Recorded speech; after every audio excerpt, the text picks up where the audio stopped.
दोस्तों आज हम आपको बताने वाले हैं नारद मुनि जी से संबंधित कुछ कहानियों के बारे में, जिनसे हमें पता चलता है कि नारद मुनि हमेशा तीनों लोकों में भ्रमण कर सूचनाओं का आदान प्रदान करते थे। नारद मुनि का आदर सत्कार देवी देवताओं सहित असुरलोक के राजा और सारे राक्षस गण भी करते थे। नारद मुनि के पिता ब्रह्मा जी हैं। मान्यताओं के अनुसार नारद मुनि ब्रह्मा जी की गोद से पैदा हुए थे। कहते हैं कि ब्रह्मा जी का मानस पुत्र बनने के लिए उन्होंने पिछले जन्म में कड़ी तपस्या की थी। यह भी कहा जाता है कि पूर्व जन्म में नारद मुनि गंधर्व कुल में पैदा हुए थे। उनके बारे में और जानने के लिए आज हम आपके सामने नारद मुनि की मुख्य 5 कहानियों को लेकर आए हैं, जो कि सीरीज के रूप में आप देखेंगे। तो चलिए शुरू करते हैं। जब नारद मुनि को अपने घमंड पर पश्चाताप हुआ।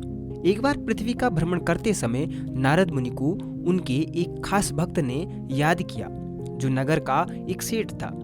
सेठ ने नारद जी का अच्छे से स्वागत संस्कार किया एवं उनसे प्रार्थना की कि आप कोई ऐसा आशीर्वाद दें जिससे हमें एक बच्चा हो सके। नारद ने सेठ से कहा कि तुम चिंता न करो, मैं अभी भगवान नारायण से मिलने जा रहा हूँ। उन तक तुम्हारी प्रार्थना अवश्य पहुँचा दूंगा और वे अवश्य कुछ करेंगे। नारद भगवान नारायण से मिलने पहुंचे और उन्हें सेठ की व्यथा सुनाई। भगवान बोले कि उसके भाग्य में संतान सुख नहीं होने के कारण कुछ नहीं हो सकता। उसके कुछ समय बाद नारद ने एक दिए में ऊपर तक तेल भरकर उसे अपनी हथेली पर रखकर पूरे विश्व की यात्रा की। अपनी यात्रा उन्होंने विष्णुधाम आकर ही पूरी की। विश्व की यात्रा करके नारद को बहुत ही घमंड हो गया था कि उनसे ज्यादा ध्यानी और विष्णु भक्त कोई और नहीं है। अपने इसी घमंड के कारण नारद दोबारा पृथ्वी लोक पर आए और उसी सेठ के घर पहुंचे।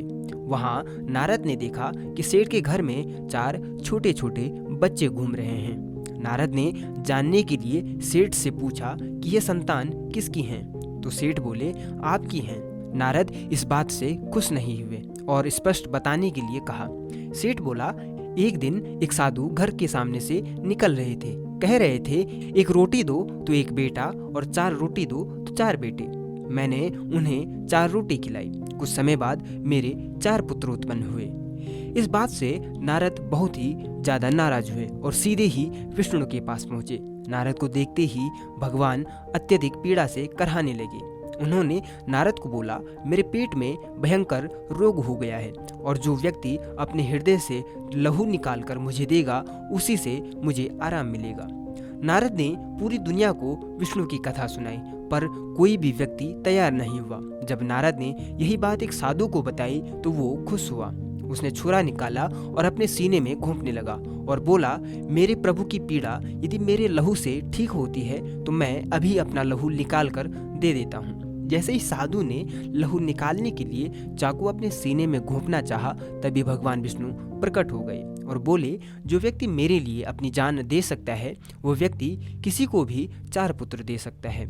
साथ ही नारद से यह भी कहा कि तुम तो सर्वगुण संपन्न ऋषि हो, तुम चाहते तो उस सेठ को तुम भी पुत्र दे सकते थे। नारद को अपने घमंड पर इस बात को सुनकर बहुत ही पश्चाताप हुआ। तो दोस्तों अगली कहानी अगली सीरीज में। तब तक के लिए धन्यवाद। यह कहानी आपको कैसी लगी हमें कमेंट करके जरूर बताइएगा।